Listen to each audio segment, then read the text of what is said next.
5, 4, 3, 2, 1, 0.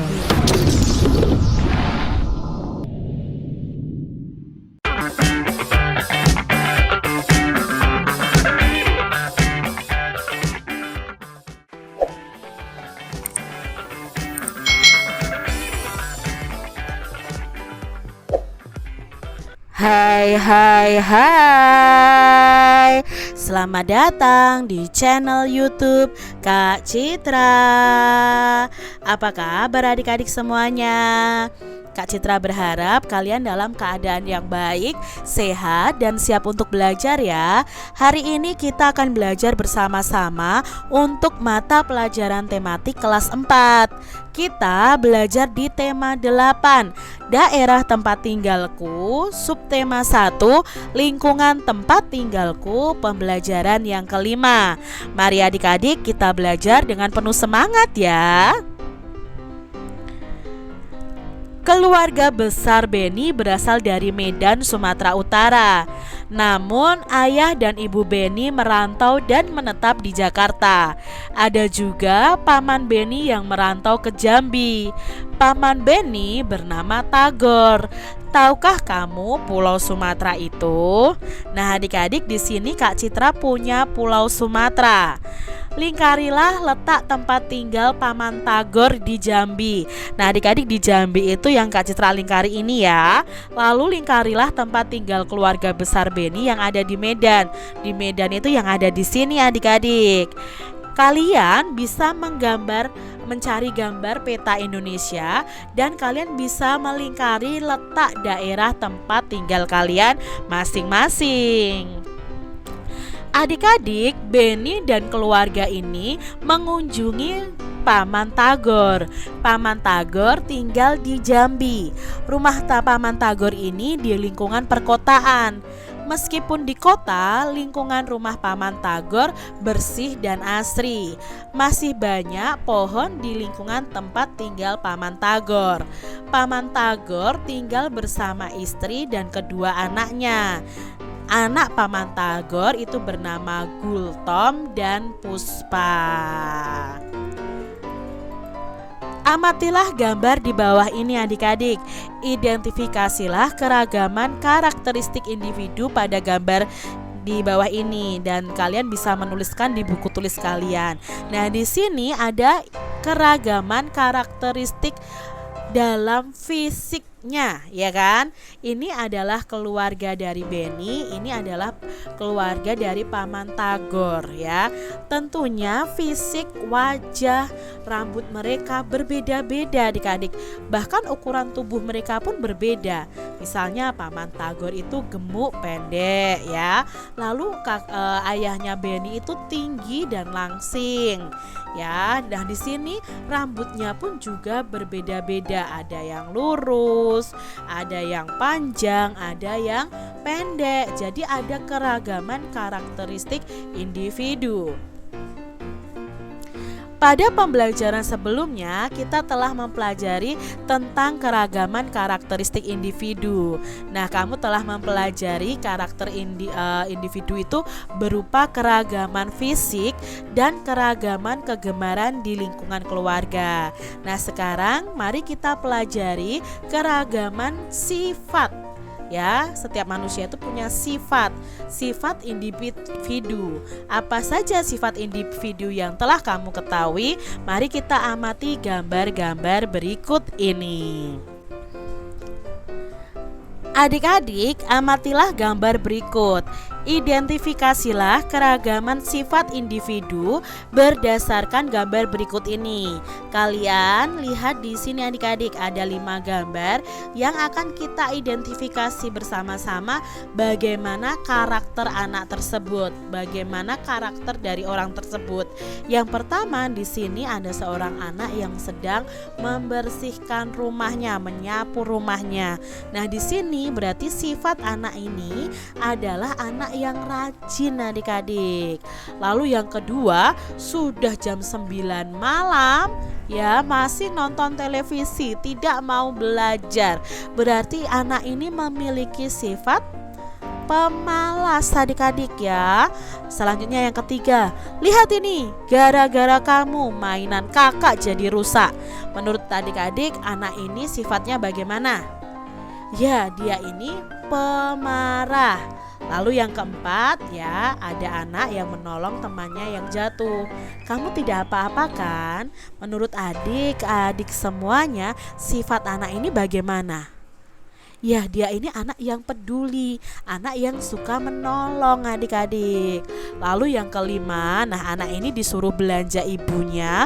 Lalu ketika kembali uang kembaliannya ya, uang kembalian dari berbelanja itu dikembalikan kepada ibunya.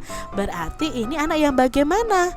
Ya, ini anak yang memiliki sifat yang jujur. Nah, ini tadi adik-adik contoh sifat-sifat. Jadi ada rajin, ada pemalas, ada pemarah, ada peduli, ada yang jujur. Benny senang berlibur di rumah Paman Tagor. Nah, Paman Tagor ini memiliki banyak koleksi buku. Buku-bukunya itu disimpan di perpustakaan. Benny sering diajak oleh Gultom dan Puspa untuk membaca buku di perpustakaan rumahnya. Mereka sangat senang membaca buku cerita. Salah satu buku cerita yang mereka suka itu berjudul Kisah Putri Tangguh. Tahukah kamu tentang cerita tersebut adik-adik? Mari kita simak cerita tentang Kisah Putri Tangguh.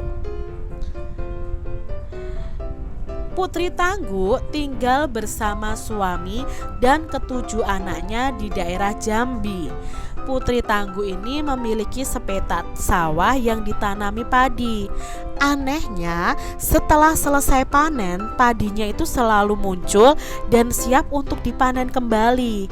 Bahkan ketujuh lumbung Putri Tangguh hampir penuh dengan panen hasil panennya, untuk menampung hasil panennya adik-adik. Saat panen terakhir, Putri Tangguh mengajak suami dan semua anaknya ke sawah. Mereka memasukkan hasil panen ke gerobak. Panen sudah selesai. Sepertinya persediaan padi kita sudah cukup untuk beberapa bulan, kata Putri Tangguh. Kemudian mereka mendorong gerobak bersama-sama. Di tengah perjalanan, Putri Tangguh jatuh terpeleset. "Aduh!" teriak Putri Tangguh. "Hati-hati Bu, semalam hujan deras, jalannya menjadi licin," kata suami Putri Tangguh sambil membantunya berdiri. "Gara-gara hujan, jalannya licin.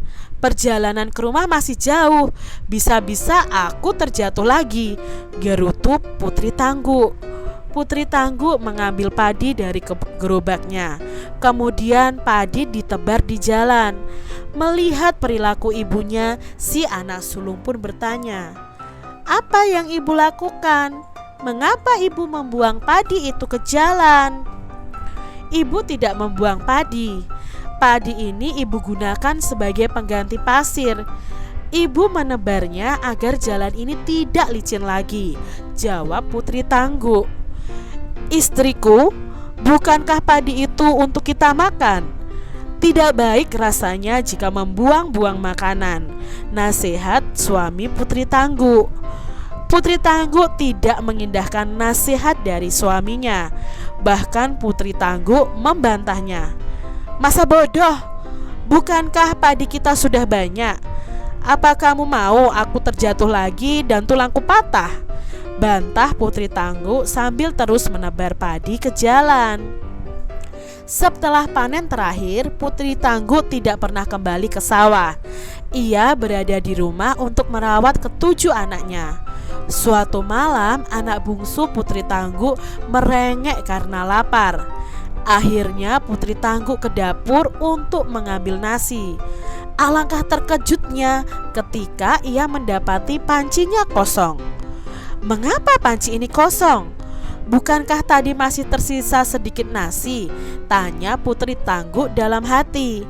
Karena si bungsu terus merengek, Putri Tangguh pun memutuskan untuk menanak nasi.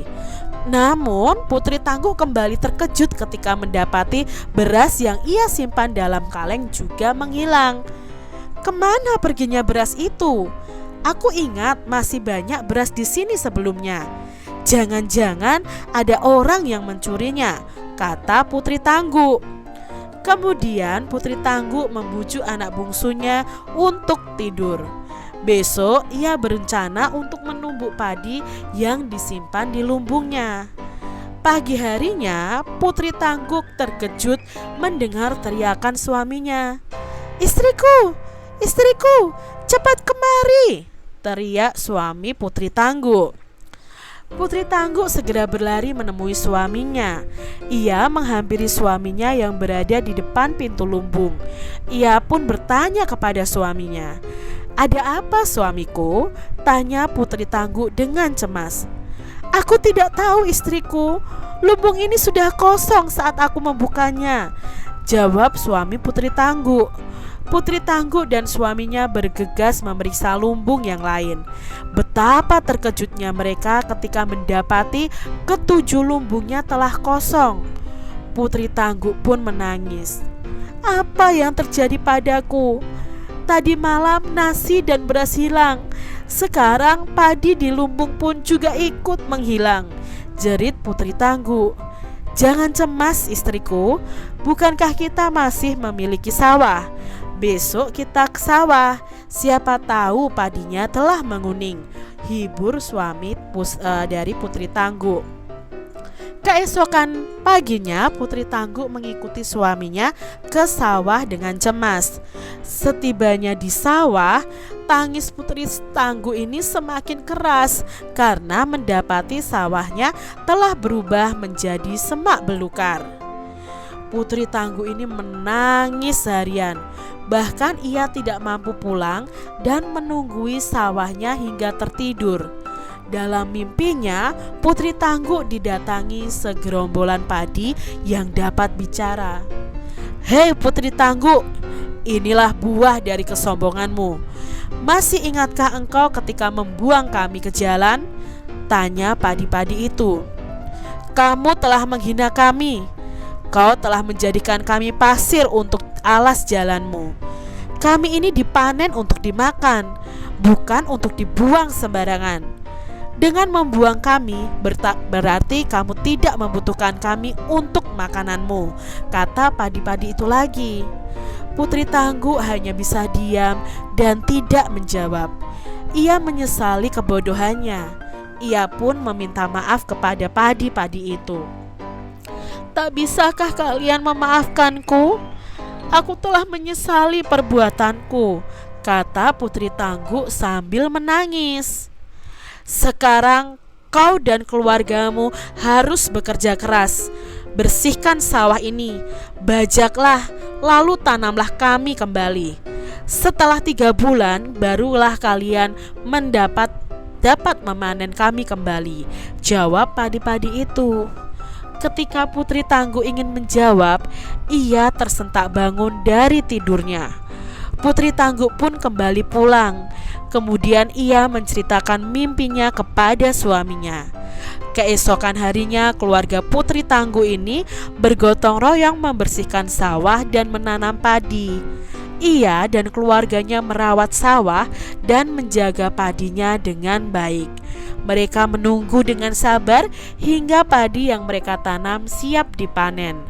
Putri Tangguh juga berjanji tidak akan menyia-nyiakan sebutir padi pun hasil panen dari sawahnya. Nah, itu tadi adik-adik ya, kisah tentang Putri Tangguh. Diambil dari dongengceritarakyat.com. Nah, adik-adik, dalam cerita itu terdapat tokoh yang memiliki sifat yang baik hati. Nah, tokoh yang bersifat baik hati itu disebut dengan tokoh protagonis. Lalu ada pula tokoh yang memiliki sifat yang jahat. Nah, tokoh yang sifatnya jahat itu disebut dengan tokoh antagonis. Jadi kalau yang tokohnya baik hati itu protagonis, kalau yang jahat itu antagonis. Nah, adik-adik, dari cerita tadi tentang kisah Putri Tangguh tadi, apakah kalian tahu siapa tokoh protagonis dan tokoh antagonis dalam cerita tersebut?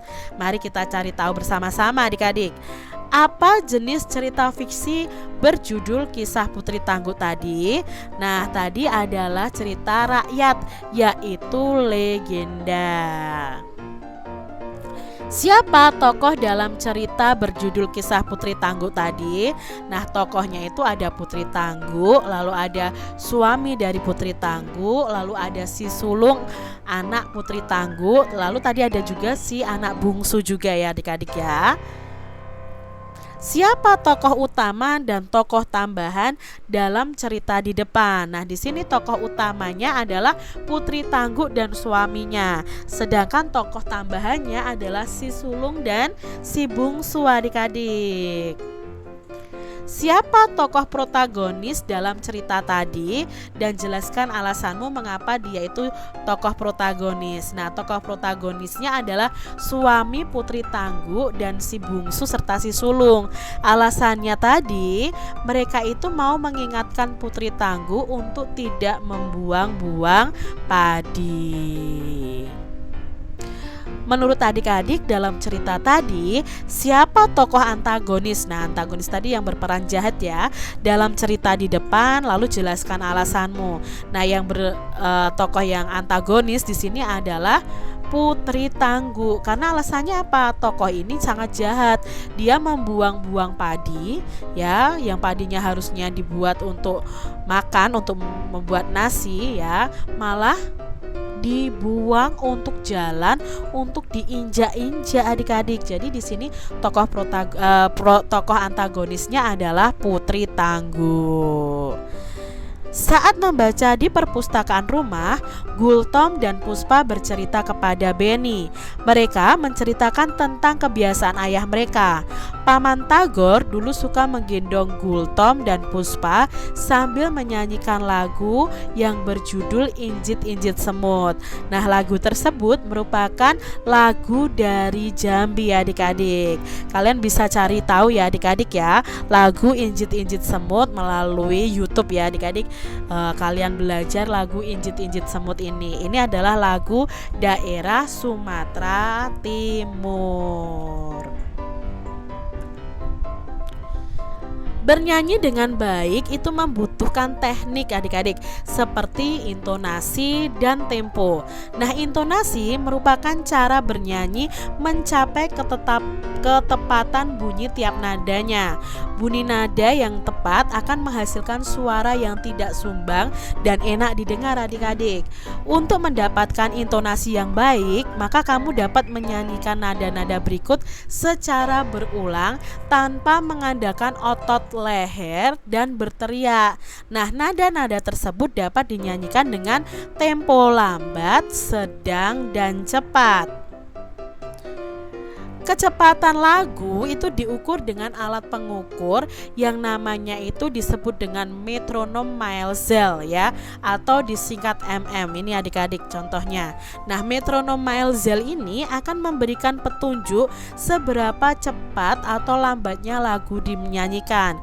Sebagai contoh, lagu Timang-Timang Anakku Sayang ditulis dengan tempo andante. Nah, kecepatan tempo andante itu 72 sampai 76 mm. Mm tadi adalah metronom Maelzel. Nah, artinya lagu harus dinyanyikan dalam kecepatan 72 sampai 76 ketukan yang tetap dalam waktu 1 menit. Nah, mm ya, metronom Maelzel 72 sampai 76 ini termasuk dalam tempo sedang. Nah, sekarang kita belajar tentang tempo lagu. Tempo lagu itu dikelompokkan menjadi 3 adik-adik. Yang pertama adalah tempo lambat ya. Nah, tempo lambat ini contohnya adalah lento. Nah, lento ini ketukannya adalah 56 sampai 58 mm.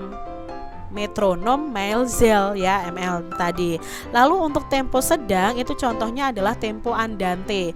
Itu seperti orang berjalan. Itu temponya 72 sampai 76 mm.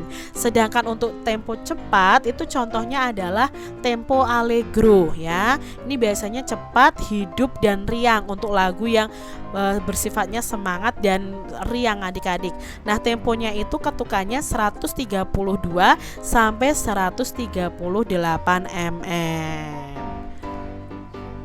Amatilah lagu Injit-injit semut tadi dan identifikasilah tinggi rendah nada dari notasi angka lagu di depan. Lalu apa yang kalian temukan, buatlah garis melodi pada syair yang kamu tulis. Nah, di sini Kak Citra sudah mengambil ya dari mikirbaik.com itu tinggi rendahnya nada pada lagu Injit-injit semut. Jadi di sini ya, kalau garisnya ke bawah otomatis berarti nadanya rendah. Tapi kalau garisnya naik berarti nadanya jadi naik. Ini Kak Citra buat seperti ini adik-adik. Apa yang kamu rasakan ketika menyanyikan lagu tersebut? Nah adik-adik, ketika kita menyanyikan lagu itu tuh ada notasi angkanya menggunakan nada tinggi, nada sedang, dan nada rendah.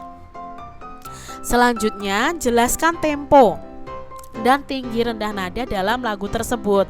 Nah, temponya itu agak cepat atau bisa juga disebut dengan tempo sedang. Apa saja lagu daerahmu? Tuliskan judul dan makna lagunya.